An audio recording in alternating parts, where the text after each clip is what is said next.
Hello again everyone, welcome back to ptet.chemistry channel. My name is Dr. On. In this tutorial video, I'll go through this continuation of this Cambridge International A-Level practical syllabus for the 2022 syllabus onwards.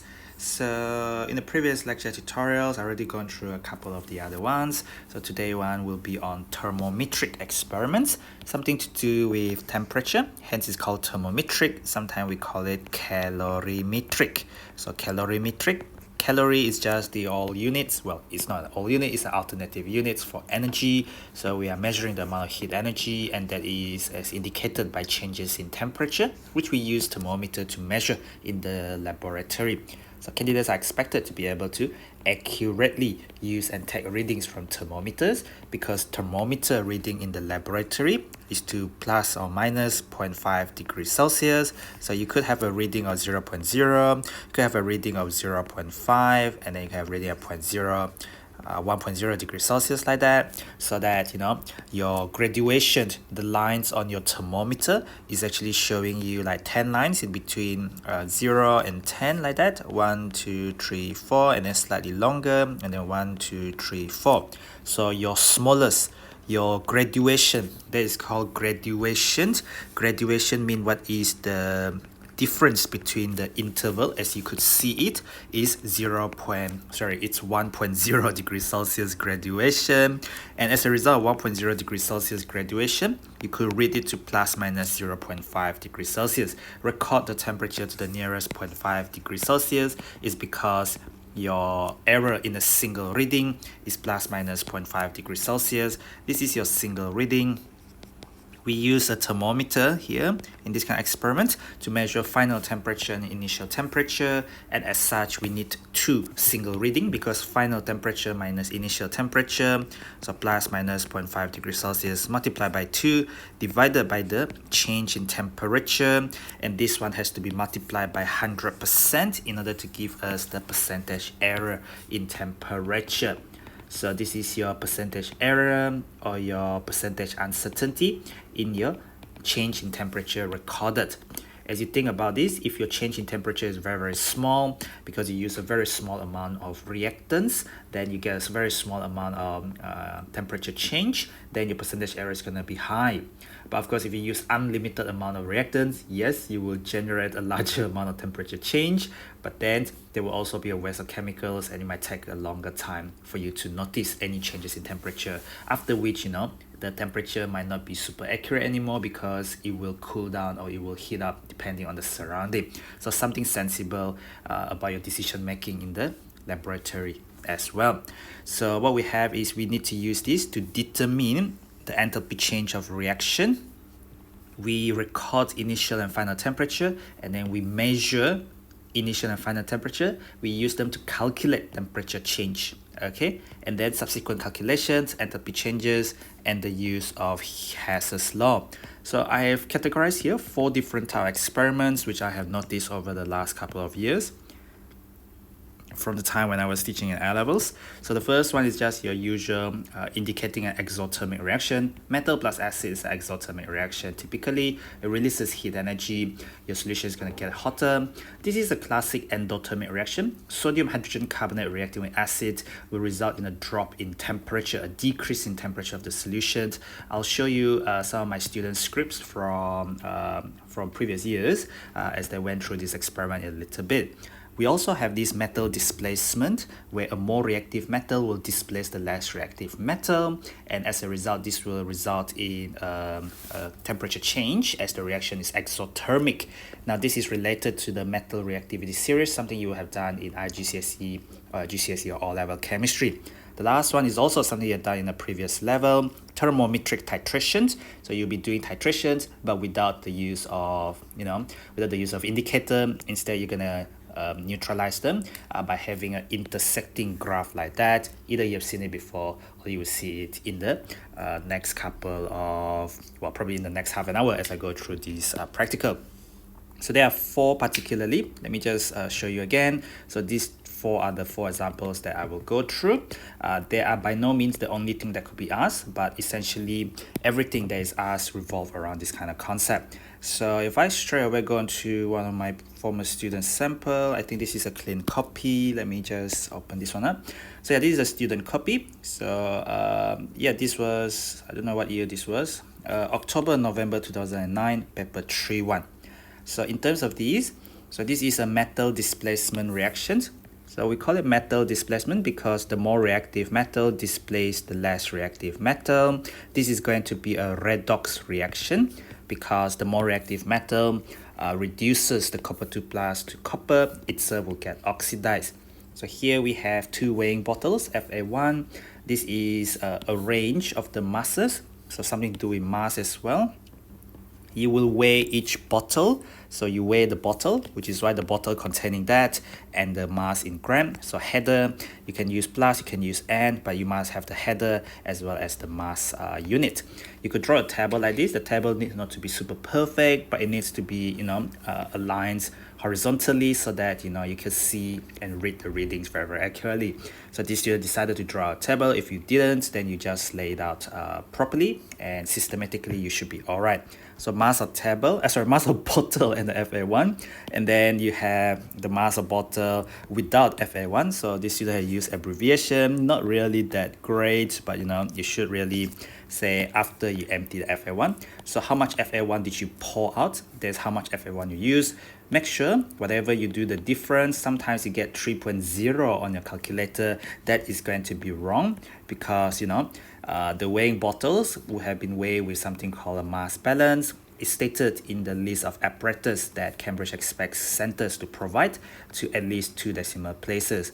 Yes, they say weigh accurately to at least 1 decimal place. So 2 decimal places are the typical mass balance reading you would normally use in the school laboratory. So even though your calculated difference on your calculator show you 3.0, what it actually means is 3.00. Okay, so these are in between these masses which you are supposed to weigh out because that is what your center supervisor would have provided you. So why in the world do we weigh out 2 particular sample? Because we're going to do 2 experiments. Now you support the plastic cup. The plastic cup that essentially is your polystyrene. Polystyrene is a polymer. The other name for it is just styrofoam. It's one of those really, really soft plastic you see in packaging. So styrofoam. So what you do is you have the polystyrene cup. You need to support it on the beaker as they are very light. And then you will have the thermometer inside there. So I know my drawing is not perfect, but it kind of capture the idea of what is going on. So that is your cup, and then this is your beaker. In terms of preventing heat loss, so you could have used a lid. So there's a plastic lid. You could have used insulator there, sort of like a cotton wool insulator. These are improvements. So perhaps I draw a different color so that we could see that these are improvement. So this is like cotton wool insulator to prevent heat loss, and then you could use a plastic lid in order to prevent heat loss as well. Okay, but these are improvements. So typically the question itself doesn't ask you for this kind of thing until the very last bit on the improvement. Now stir gently. You can stir with a thermometer because this is not a glass. So thermometer is made of glass, and then you stir onto the styrofoam cup. It should be all right. And they say stir gently. So if you don't stir, your temperature distribution might not be super exact following your supervisor's results. So make sure you follow instruction. And then you added the zinc powder at this particular precise minute reading. After you have gotten a steady temperature for a period of at least 2 minutes, and then you may need to tilt the beaker because you need to cover the bulb of the thermometer as you are measuring temperature of the solution. You are not trying to measure temperature of the air, so be very careful. And they say do not read this temperature at this time or at the following half minute. That is because that is when the reaction happened, when you mix the reactants together, and this thing is going to give you a sudden increase in temperature. So what has this student done? Make sure your readings of temperature display the precision. So this is to do with plus minus 0.5 degrees Celsius. They don't tell you so. So 1 decimal place. So there are some readings with 0.5, there are some readings with 0.0. So it's typical for a bunch of readings of the thermometer that could read up to this accuracy. 2 different experiments. So did it once and did it the other times. Did they ask you to wash? blah blah blah, and then what do they want you to do? Repeat the experiment using the contents of the second weighing bottle. Prepare into a clean, you see, they want a clean plastic cup, because if we reuse, what is the problem? You could get water left over, you know, from your washing. If you have water left over in your cup, this can affect concentration. What else could it affect? It won't affect the mole, because you know you're pouring the same mole into the cup. You know, cold or hot water or warm water, that could affect the initial temperature of the solution if you didn't let it, you know, if you don't let the thermometer settle in there long enough. I mean, these are just sensible things. So to make it a fair experiment, you just use a clean plastic cup, although there's not always going to be the case there. So this student added the zinc at different times. Why? Because they say add the zinc when you have gotten a steady temperature for at least, I think, 2 minutes, was it? When you have obtained a steady temperature, you see, follow instruction until a steady temperature has been obtained for a period of at least 2 minutes. So they don't say add the zinc at a particular time, they just say after you obtain steady temperature for a period of 2 minutes. Now once you add the zinc, do not read the reading there or at the following half minute. Instead, you read afterwards. And blah blah blah blah blah. There's quite a lot of marks for 11 marks because there's quite a lot of readings there. So this is quite a generous question, to be honest. Plot your temperature and time readings separately on the grids on the next page. You should extend this kind of question here, you see, above the highest temperature, because you're going to do something called extrapolation. In mathematics, you need to extend the line beyond what you see. That is called prediction, and that is why you need to follow the question. Otherwise, your scale is not going to be very good. So look at the highest temperature. I think this student marked the highest temperature there. So the highest temperature plus 10 degrees Celsius more. So there's around 70 degrees Celsius. So this student had gotten around 70 degrees Celsius there. This is a full page. This is a full A4 page, 4 marks for this graph.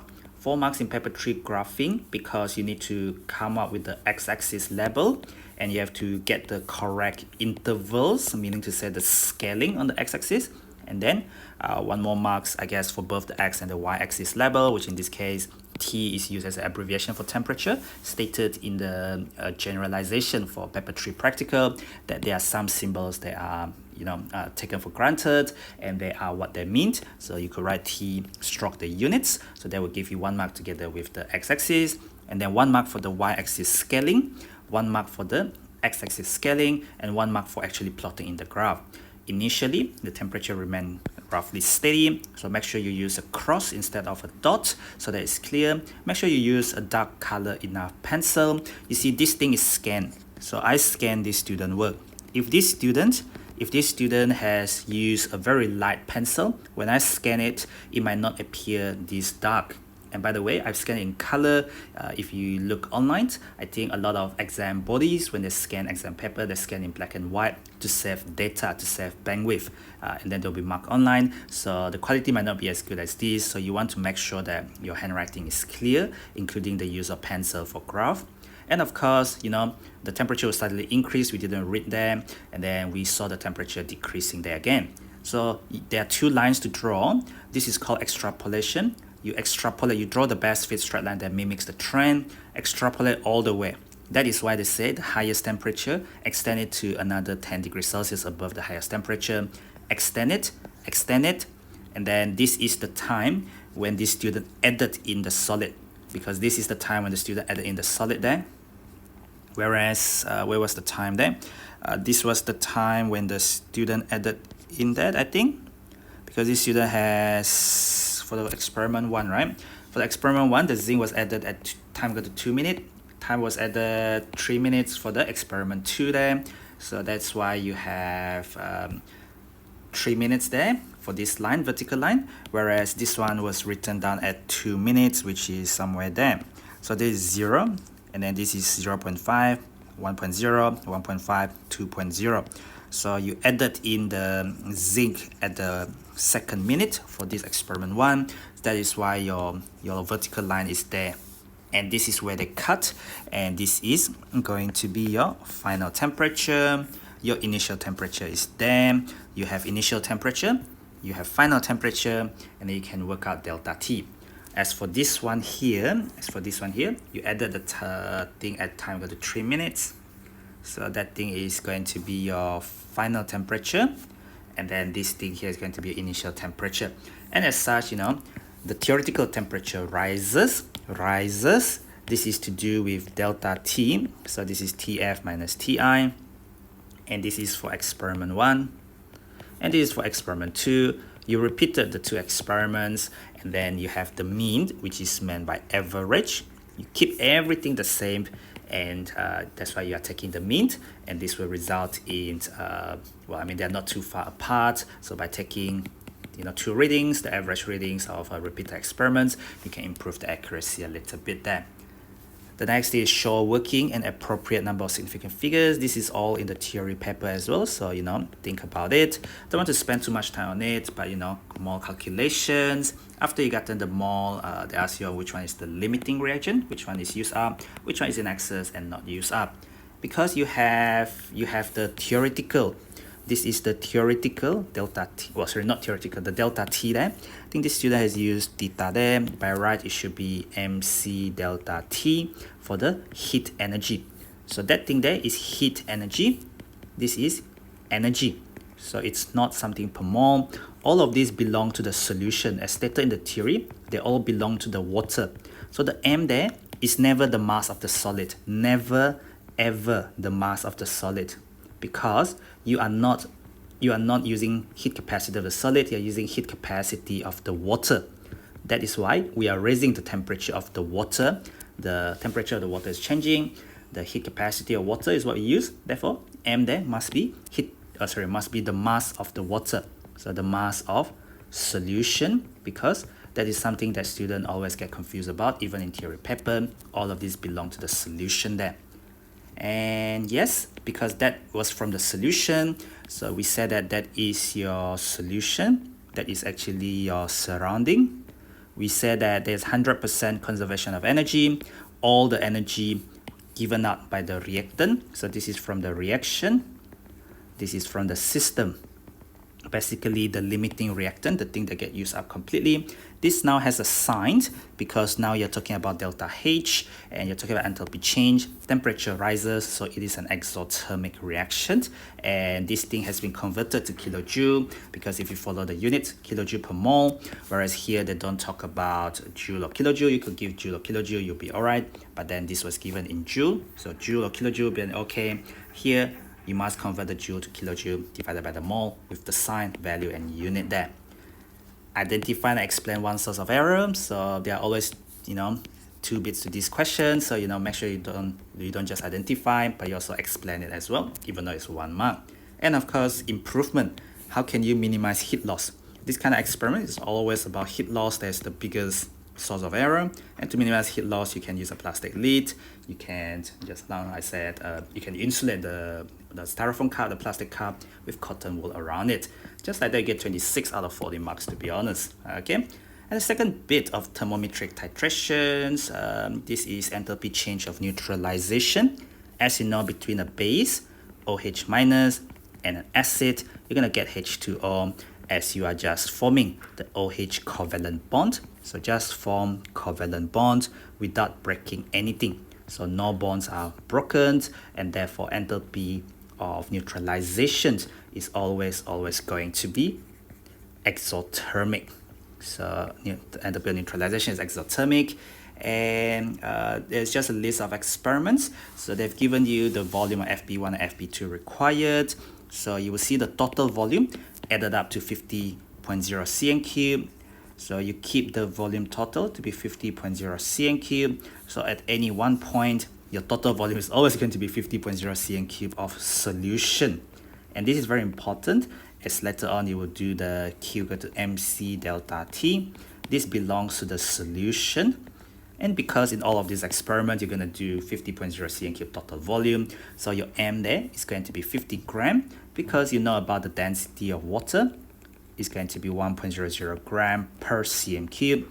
So 50.0 cm cube is 50.0 gram of solution, which is just assumed to be water. Otherwise, of course, it's got other solute. The density will not be perfectly 1.00, but to make your life easy, density of water is assumed to be, we just take it to be water, and therefore it has density of water. Your life is nice and simple there. You have the heat capacity of water, you have the change in temperature of water, which is what we're going to do from the two intersecting lines from this result. You will see that these are the early temperatures, so around 23 point something here. Readings in temperature has to be given to plus minus 0.5 degrees Celsius. That's the accuracy in a single reading for thermometer. They don't mention about that in here, but then you're supposed to take the hint from there. You're supposed to know it from experience using thermometer since O-level, IGCSE or GCSE level chemistry. You see that the temperature change, final minus initial, so it goes up, but then it comes down after a while. It does come down after a while as you have lesser of FB2 and more of that. So, you are having excess of one thing and the other. On the grid below, plot the temperature change. So this is temperature change, not final temperature. So be very careful. Against the volume of FB1 used, FB1 was sodium hydroxide. FB1 was sodium hydroxide. Use all the results. I think I circled this because if you see what this student has done, this student has lost 1 mark out of 4 marks, labeling the axis with the units, labeling the axis with the units. The units could be in bracket, or you could say stroke degrees Celsius like that. That would have been okay as well. So I usually like to do stroke cm cube instead of using brackets, but it's correct chemistry after all. And then, getting the scale correctly, you see 0, 5, 10, 15 covers the entire volume of FB1 there, and then 0, 2, 4, 6. So it's an equal interval kind of scale, so the scaling is fine. So why did this student lose mark? Because of use all the results, including those provided in the final two column.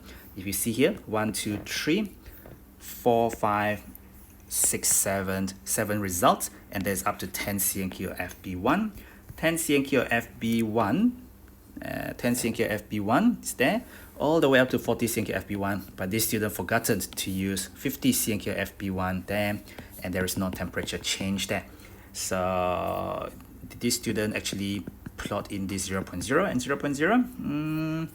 Perhaps not, because this student didn't have a 50 cm cube there, and this student didn't show the 0 cm cube. This student plotted up to there, but there's no cross there because it says include all the results, including from the final two columns. By right, it should cut through 0, 0, because just now it said no FB1. If no FB1, no reaction. If no reaction, no temperature change. If no temperature change, it's going to be 0. Hopefully that makes sense why it was 0 in the first place. Of course, when you have all of FB1 and no FB2, also there's no reactions when there is no other reactant apart from yourself, yeah? Okay, so this is the kind of intersecting lines. So one line and another line. So where they meet, that is going to be your endpoint, and you show construction lines on your graph. So this student show construction lines with a pencil, and you read these. You read these as 25, 30, so that is 26, 27, 28, 29. So give or take 28.5. Am I correct? 6, 7, 8, 28.5 cm cube like that. And where they intersect, there's going to be that is going to be 13, I think. No, this is 13. 1, 2, 3, 4, 5, 13. So this is 13.2 degrees Celsius. Always make sure you can read your graph properly. This is part of things that you will need to do in your paper 5 as well. So the mole sodium hydroxide, you do know the concentration of sodium hydroxide. This was given in the questions. And then you have at the end point, we're talking about at the end point. So you convert the cm cube to dm cube because n equal to cv. This is in mole per dm cube. The volume must be in dm cube as well, but you are in cm cube. So don't forget to divide by 1000 or multiply by 10 to the minus 3, which of course you know how to do on a calculator. You press exp minus 3. That means something times 10 to the minus 3 there. Appropriate number of significant figures. Throughout these questions, these are around 3 significant figures. So give your answer to appropriate number of significant figures. Remember what I said earlier? The total mass of solution. This was what you put in. But then inside your styrofoam cup, you have a total volume of solution. It's not just the endpoint, it's totally 50.0 gram as a result of you having the total volume. The total volume at one time for each neutralization is 50 cm of solution, so it's 50 gram of your solution. These are the kind of little things that even the top students will make the mistakes in, and therefore you need to keep your eye for this kind of thing.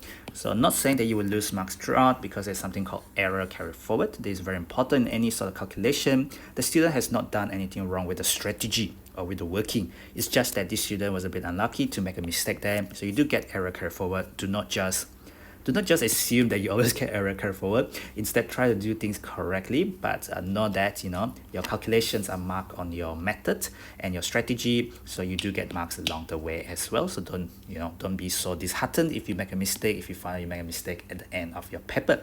So now this student has gotten the ECF mark because enthalpy and neutralization has a sign, has a value. The value is correct if the student has gotten the correct value. So this student has gotten the ECF marks there and have lost only 1 mark due to that.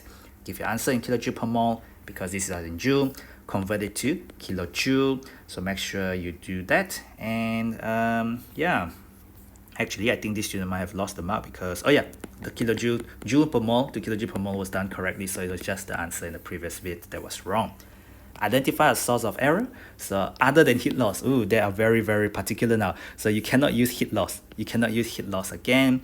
So things like that. So we could use a better thermometer. We can't really say random error in that sense. I guess you can, maybe, not too sure, but you could always repeat each reading and then you average out the reading. I forgot why I actually because they want the source, they don't want the type of error. So you could say thermometer readings is the type of systematic errors, random error is your temperature readings, that kind of stuff. So I guess they're not asking for the type there. It's been a while since I marked this paper, And of course, why is there no ECF here? You're trying to work out 1:1 mole ratio, so make sure you have the C times V and the C times V and work out the concentration of the H plus there. So I think this was after the student had done corrections, but so how can you prove it's sulfuric acid? Acid, so you need to prove something about the sulfate ion, and you would test for sulfate ion in practical paper, acidified barium chloride or acidified barium nitrate. You get a white precipitate there. What else? Number three is your exothermic reaction. This is a classic one. I won't go too much into detail, but initial temperatures, and then suddenly you start a stopwatch, and then at time you go to 3.5 minutes. So you don't have intervals of 3.5 minutes, but at 3.5 minutes you add that. You add the magnesium at 3.5 minutes. So what happened then is you start recording from 4 minutes onwards, increases, and then it decreases slightly. All of these are 2.5 degrees Celsius, and make sure that whatever graph you draw, whatever graph you plotted, you have a point which is 5.05 degrees Celsius greater. Just now there was a question that asked you to plot 10 degrees Celsius greater than the highest temperature. So these are the kind of thing because you need to do extrapolations. So when you're doing this kind of thing, make sure you keep an eye out for these. And here 1 mark for the x-axis with the unit, and 1 mark for the the x and the y-axis with the unit is worth 1 mark. The scale on the x-axis, which is alright. The scale on the y-axis, so this student didn't start from 0 degrees Celsius. By right, it is best to do something like this. This means that it's like an ambulance sign, I guess. But anyway, it just means in mathematics that you don't start from 0, you go straight to, and then 24, 25, blah, blah, blah, blah, blah. But it should have been all right there, really. So temperature is almost steady at the beginning. You added it at 3.5 minutes. Because you added the solid at 3.5 minutes. So this is the point where you draw a straight vertical line. But of course, always read the question as well. What do they want you to do?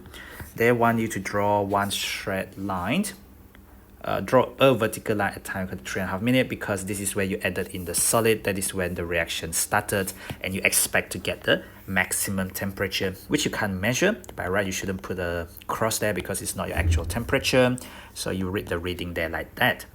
And then you extrapolate one line. Well, you extrapolate this line, but then you extended this line, and where they intersect with that, this is not your temperature change. This is your final temperature, and this is your initial temperature. And from there, you can work out temperature change. This is what you calculate. Your thermometer cannot measure temperature change. It measures initial temperature and final temperature. 2 readings are required to work out the temperature there, which is why you see this one is already plus minus 0.5 degrees Celsius multiplied by 2, because you need 2 readings on the thermometer to give you your delta T. You need 2 readings, which is your final temperature minus your initial temperature there. What else can I say? If you use a magnesium solid, how do you know the hydrochloric acid was in excess? So if your hydrochloric acid is in excess, all of magnesium metal will have reacted, so there is no more solid remaining at the end there. How would you know reaction has finished? There's another one. How you know reaction has finished? How do you know reaction has finished? Well, when there are no more bubbles, when there are no more gas given off, that is when you know, no more gas get produced, and that is because reaction has finished and one of the reactant has completely been used up there, etc., etc., and you get that 12 marks there. So on to the very last one. This is just an example of endothermic reactions. This one here is between sodium hydrogen carbonate and HCl. This is a classic endothermic reaction. There are other endothermic reactions as well. So do not just say that, I tell you that this is the only endothermic reaction. So there are many other endothermic reactions as well. This is just one of the typical one, because you can use a Hess cycle to work out the enthalpy change of these sodium carbonate going to sodium hydrogen carbonate reaction. So what you have is this other reaction with acid, and you're going to get the sodium. The acid you use is sodium chloride. You get sodium chloride because the acid you use is hydrochloric acid. You're going to get H2O and CO2 like that. And of course then, if you have delta H1 reactions from this with acid, and you have delta H2 reaction from this with acid, but that is in kilojoule per mole, so you need to multiply by 2 because you have 2 moles of that substance that reacted with acid. Kilojoule per mole of that multiplied by 2. And then this is multiplied by 1 because kilojoule per mole of sodium carbonate and 1 of it. And guess what? This is your application of Hess law. Going this way, doesn't matter what route you take, as long as you start from the same reactant and are the same product. So delta H there is equal to delta H1 multiplied by 1, and then going the opposite way, so it's minus 2 times delta H2 there. So hopefully it makes sense from that Hess cycle there. As usual, put the plastic cup in a beaker, and then you weigh out the mass of the solid used. Mass balance measure up to 2 decimal place accuracy. And your thermometer measures up to 0.5 degrees Celsius accuracy. Plot the temperature. This is not temperature change, so be very careful. There are two kinds of diagram, right? You have seen one where it was exothermic reactions like that, and then you extrapolate, and then you will get like the straight vertical line like that. Okay, and then what else? This is an endothermic reaction. So what you're gonna get will be the opposite, where it's like that, and then you get temperature higher like that, and then you will extrapolate, well, that line there, and then where they intersect like that. This is going to be temperature against time. Temperature against time. Of course, what is the unit of the time there? Typically it's minute. Temperature is in degrees Celsius there. So it's not temperature change, unlike the neutralization just now, yeah? So here, I think this unit has done pretty well, but no labels, so you will have lost 1 mark on the, I don't know why I didn't penalize the student there, but anyway, there should be a label on the, together with the units on the y-axis as well as the x-axis. As you can see, you extrapolate this line all the way. This is where your steady temperature was, and when did you add in the solid? You added in the solid at 2.5 minutes, so we're gonna draw a vertical line at 2.5 minutes. So that is going to be like that. Well, my line is not perfect, but you get my drift. So that is going to be your initial temperature, and your final temperature there is going to be, give or take, somewhere there, because your temperature drops as this is an endothermic reaction. They want the temperature change, so it should be final minus initial by right. But then of course this is going to give you a negative answer, but negative or positive, temperature change is just a value there. And it has to be to 1 decimal place as well, because it is a temperature reading. So it might not be to 0.0 or 0.5, but your difference has to be to 1 decimal place following the accuracy of your thermometer. This is to do with sodium carbonate and acid. You just need to do it once, and you have the mass of the Fb2 used by taking the difference of the Fb2 that you tip in from the container itself. So these are all headers with the units. These are temperature readings with the units. So this is what you calculate. This is what you calculated, and you calculated the mass of Fb2 used from 2 mass readings. You calculated the change in temperature from 2 temperature readings. Be very careful. Q equal to mc delta T. This is for the solution. This is for the solution. So that is why we use the mass of the solution. Never, ever the mass of the solid, because you think about your delta T and your C is for the solution there. This is for, I don't know what is this, 1 decimal place. Oh yeah, because everything there, you will be given a periodic table. I think from the 2016 syllabus onward, you will see in the practical paper, they've got periodic table. So they are most likely not going to give you this anymore. You can refer to the periodic table inside the question paper itself. This is endothermic reaction. So you must have a sign, a value which has to be converted to kilojoule, because the unit there is in kilojoule per mole, whereas previously you have given it in joule. So one of those things, bookkeeping, convert joule to kilojoule divided by the mole of the limiting reactant, the solid used there. In step 2, you have used a different solid. I think it was carbonate instead of sodium hydrogen carbonate, but you still have 25 cm of solution, so there's still 25 gram. So again, divide by the mole of the solid in the mole of Fb2. You want by 1 mole of Fb2, so kilojoule per mole of Fb2 there. As I did mention earlier, this is your Hess cycle. So going this way is the same as going this way. This is your enthalpy change for 1 mole of Na2CO3. Previously, you had 1 mole of Fb2. Actually, I think I was wrong. I think this was the earlier bit. I think this was Fb1. Regardless, you should be able to follow the question. There are 2 times the enthalpy change value, because this is for 1 mole of NaHCO3. You have 2 mole of it, so 2 times that. This is reaction with acid. It's not formation, it's not combustion, it's not neutralization. In a way, it is neutralization, but you know, it's for 1 mole of NaHCO3, it's for 1 mole of Na2CO3. You multiply by 1 because 1 mole react. You multiply by 2 because 2 mole reacts. So this is equal to that minus 2 times that, and you will get a sign, a value, and a unit. Do not forget sign, value, as well as unit. These are all very important for delta H there. And I think the next bit is just all on analysis. So yeah, I mean mass readings. So you know, the smallest interval divided by 2 for 1 single reading.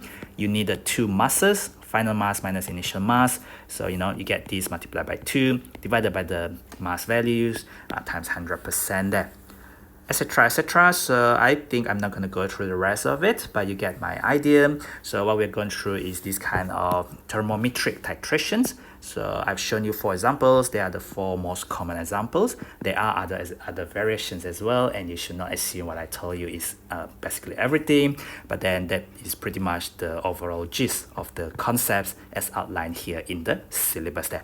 Thank you for watching. Don't forget to click the button on the bottom right to subscribe to my channel. Follow me at ptet.chemistry. That's at ptet.chemistry on Instagram, Facebook, Twitter, and Telegram to get connected.